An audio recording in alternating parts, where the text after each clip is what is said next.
اوکی الان میتونیم بریم. سلام و عرض ادب خدمت همراهان عزیز، نوینیای گرامی، کشاورزا و مصرف کننده‌های زحمتکش، همراهان با وفای نوین برداشت سینا. امروز با ما باشید که قراره بیشتر از همیشه پشت کشاورزای عزیز باشیم. امروز باعث افتخاره که من به عنوان نماینده مجموعه نوین برداشت سینا این لایو قرعه کشی رو برگزار میکنم و با یه تیم قوی اومدیم که یه لایو متفاوت داشته باشیم. یه قرعه کشی شفاف، بی‌حاشیه و باحال. تو این لایو هم جایزه داریم، هم یه گپ دوستانه با شما. اومدیم هوای شما رو داشته باشیم، هم مصرف کننده و هم کشاورز. یه سری دغدغه بگیم، سوال بگیم، حرف بزنیم یه خورده با هم. کشاورزی همیشه سخت بوده. به عنوان مثال همیشه کشاورز میکاره، زحمت میکشه، آخرش کمترین سهم میرسه به خودش. محصولی که با کلی زحمت در میاد، با قیمتی ازش خریده میشه که حتی خرج زمین هم شاید در نیاد و در نهایت همون محصول با چند برابر قیمت به دست مردم میرسه و اینم یکی از دغدغه‌های کشاورزاست. این ویدیو بعداً احتمالاً پست میشه و تا جایی که میتونید اشتراک بذارید، سیو کنید، کامنت بذارید تا صدای قشر کشاورز بیشتر از همیشه به گوش همه برسه. و البته یه خبر خوبم داریم راجع به حمایت از کشاورزان. طرح فرسوده در گیلان به مرحله اجرایی رسیده. با ما همراه باش که قراره این لایومون در واقع فقط قرعه کشی نیست، کلی خبرهای خوب داریم، یه کمپانی جدید داریم، یه قرعه کشی شفاف داریم و راجع به این موضوع جلوتر هم صحبت میکنیم. خب پس اگه واقعا دغدغه داری راجع به کشاورزی، این لایو رو تا آخر ببین. در واقع کشاورزی و در واقع کشاورزا ازشون همیشه توقع میره. کشاورزی همیشه ازش توقع دارن. توقع محصول سالم، به موقع و با کیفیت. ولی وقتی نوبت میرسه به قیمت همه فراموش میکنن که چطوری محصول به ثمر رسیده. یعنی واقعا شاید درست نباشه برنج یا هر محصول دیگه‌ای با کلی زحمت، با آب و خاک و آفتاب و تلاش کشاورز به ثمر میرسه، بعد دو سه برابر قیمت به مصرف کننده داده میشه. خود کشاورز هم که در واقع هیچی، فقط خستگی و بدهی و نگاه حسرت بارش به قیمتیه که خودش هم تعیین کننده اون نبوده، قیمتی که خود اون کشاورز تعیین کنندش نبوده و ازش راضی نیست. بعد جلوتر بحث اینو داریم که خب محصول کشاورزی تا موقع برداشت برای همه بی‌ارزشه، ولی وقتی میرسه به اون نوبت به اون بازارش میرسه همه دوست دارن بهش چنگ بزنن و کشاورز در واقع باید همش زحمت بکشه و سودشو یه عده دیگه میبرن.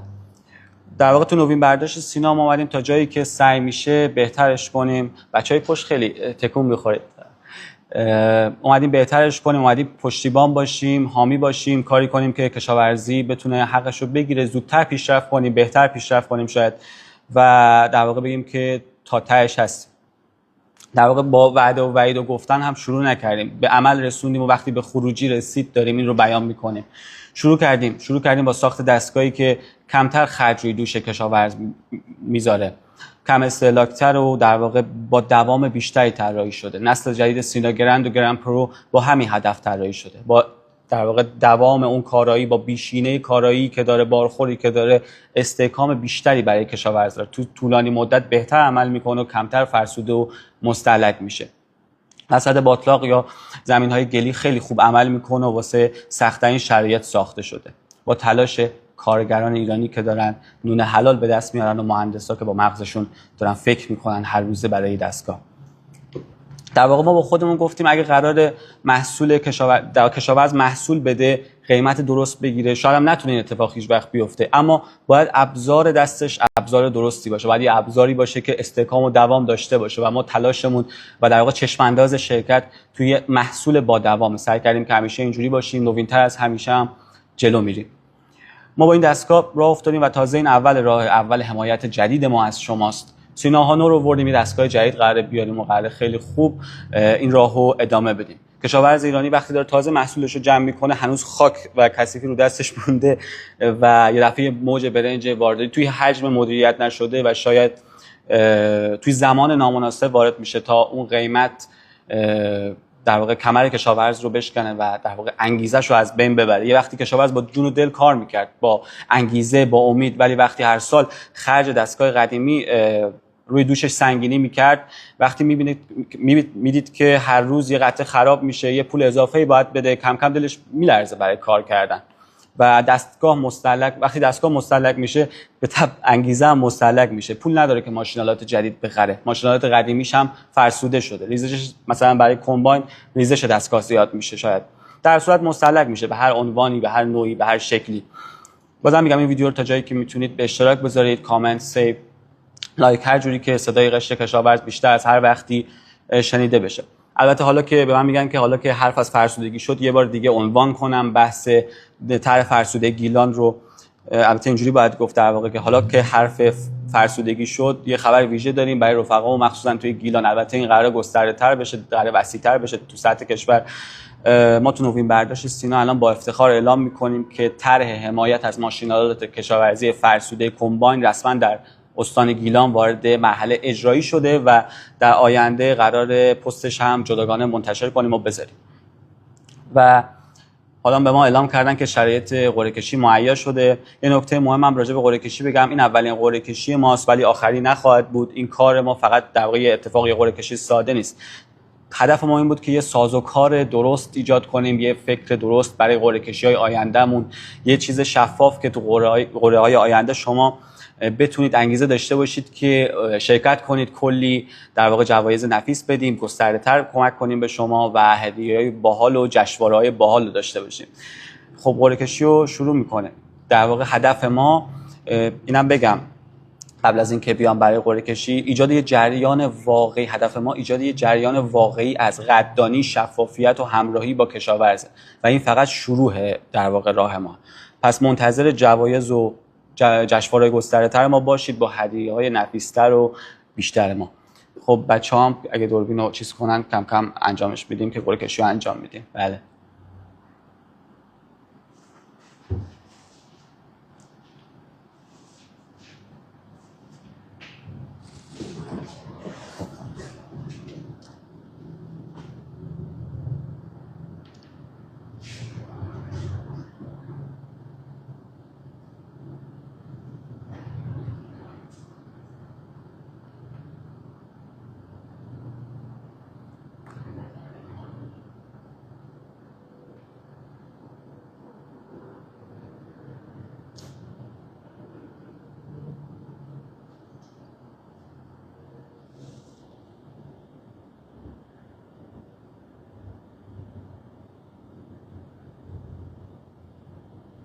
خب اگه بچه‌ها هر وقت آماده هستن من بیام برای اجرای قرعه کشی.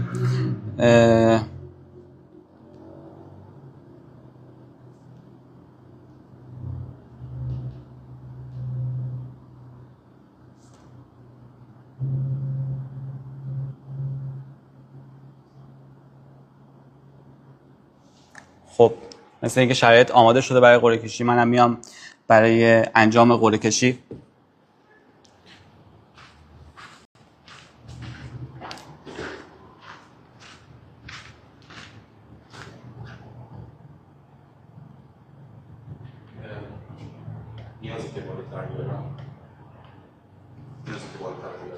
به نظرم اگه دوربین بالاتر بیاد من میتونم بهتر اجرا کنم.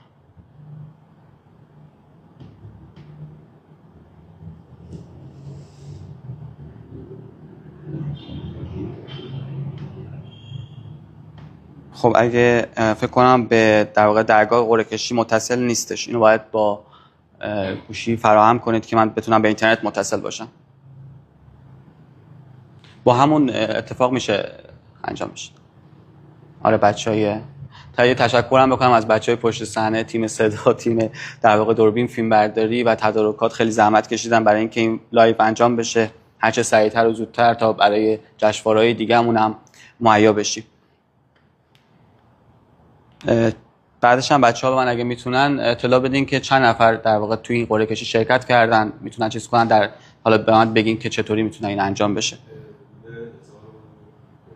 1055 نفر تو این قرعه کشی فکر کنم شرکت کرده باشن. حالا دقیقش رو توی اکسل اومده اعلام میکنیم به شما. خب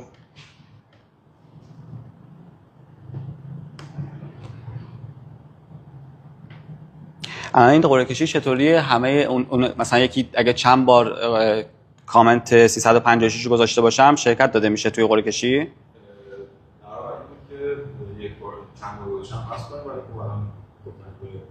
باشن، یعنی اونا هم باشن توجه.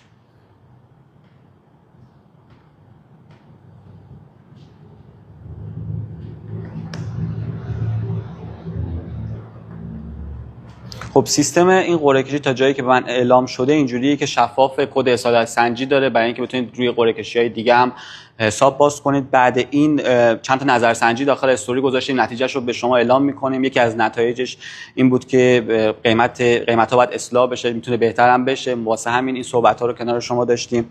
الان فکر کنم دیگه میتونیم قرعه کشی رو انجام بدیم. تنظیماتش انجام شده. 2 تا برنده داریم دیگه، درسته؟ 2 تا برنده داریم. و اینا هم تنظیماتش انجام شده است دیگه، درسته؟ کامنت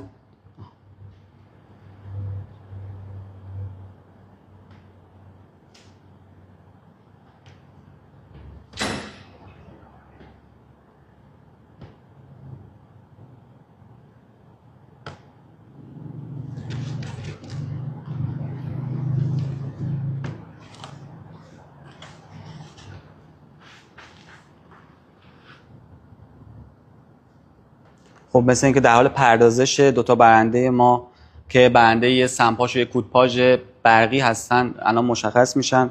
به معنی اینکه آماده شد ما به شما اعلام میکنیم. بین 1000 و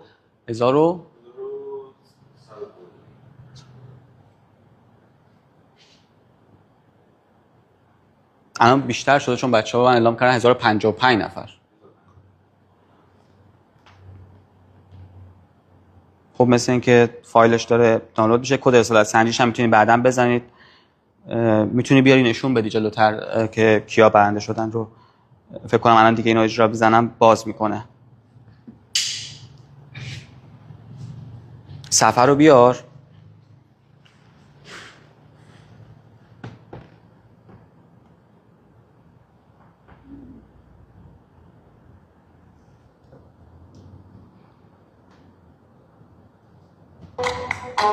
از اول بزنم پس.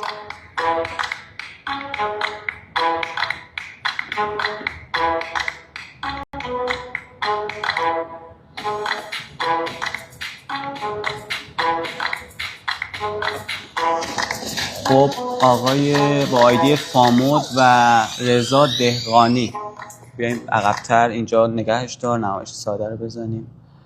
آیدی فامود و فرمود و رضا دهقان 84 برنده قرعه کشی هستن. به ترتیب نفر اول کودپاش و نفر دوم سمپاش. من آیدیشون رو دیگه فکر نکنم نیازی باشه که بنویسم، یا اگه حس می‌کنین لایو کیفیتش کمه، حس می‌کنین کیفیتش کم میشه، درسته؟ خب اینو می‌خواین دوباره چیز کنیم، من آیدیاشون رو بنویسم رو تخته که قشنگ در بیاد کارش. بله دیگه دوباره بخوایم رو تخته بنویسیم که اگه حالا چیز داری ماژیک داریم برای نوشتنش. خب میخوای داخل اونجا اعلام کن، داخل تایپش کن آیدی ها رو تایپش کن. بیا جلوتر آیدی ها رو تایپش کن و اولی کودپاش و دومی سمپاش شارژی ما رو هدیه بردم. منتظر حالا اینا که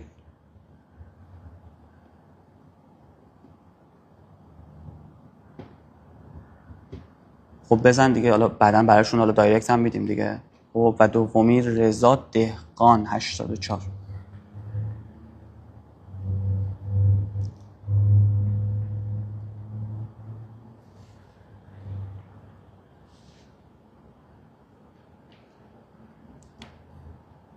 خب حالا میتونی من چیز کنی که من ادامه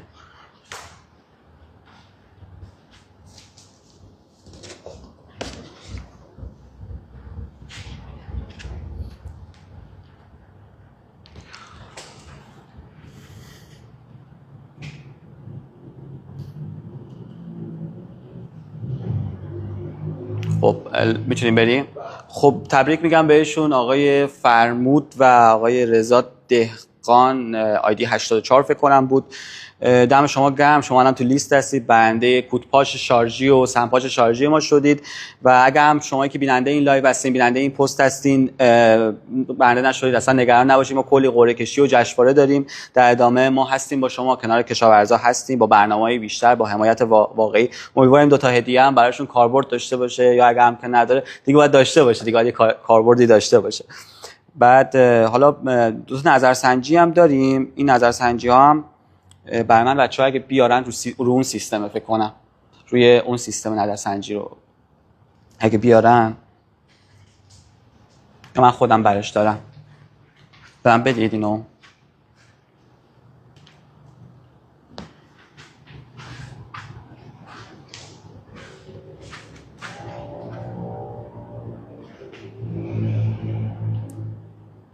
ما چند تا نظرسنجی گذاشتیم الان با شما این بابتی نظرسنجی از قیمت برنج راضی هستید یا نه؟ 61% گفتین که خیر راضی کننده نیست، 39% گفتین که بله بهتر شده قیمتا و چند سال نوین برداشت رو میشناسید. 57% گفتید که 5 الی 10 سال، 26% 10 الی 20 سال و 17% 20 الی 30 سال. باعث افتخاره که تقریبا دیگه 3 دهه است ما با شما این یه راه نوین تر از همیشه رو داریم به جلو میبریم.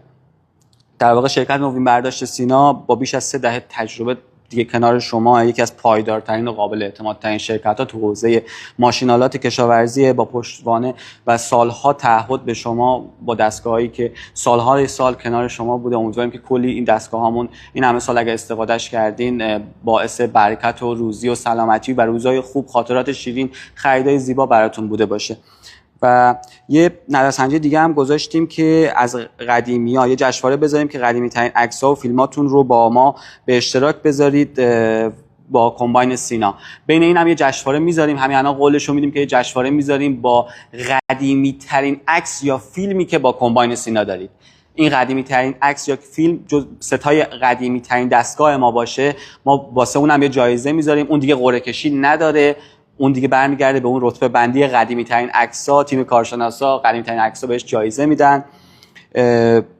در واقع هم یاد و همه عکسام در نهایت همه عکس‌ها و فیلمایی که شما گذاشتین رو میاریم داخل استوری، داخل پست به شما نشون میدیم، آرشیوش میکنیم، داخل هایلایت میذاریم که خاطرات و یاد و زحمات شما در واقع به اشتراک گذاشته بشه، زنده نگه داریم. خیلی از کسایی که کشاورزی میکردن کنار خود ما با ما الان دیگه بین ما نیستن، خاطرات اونا شاید زنده بشه و در واقع یک کشاورزی ایرانی رو بیشتر از همیشه به نمایش بذاریم.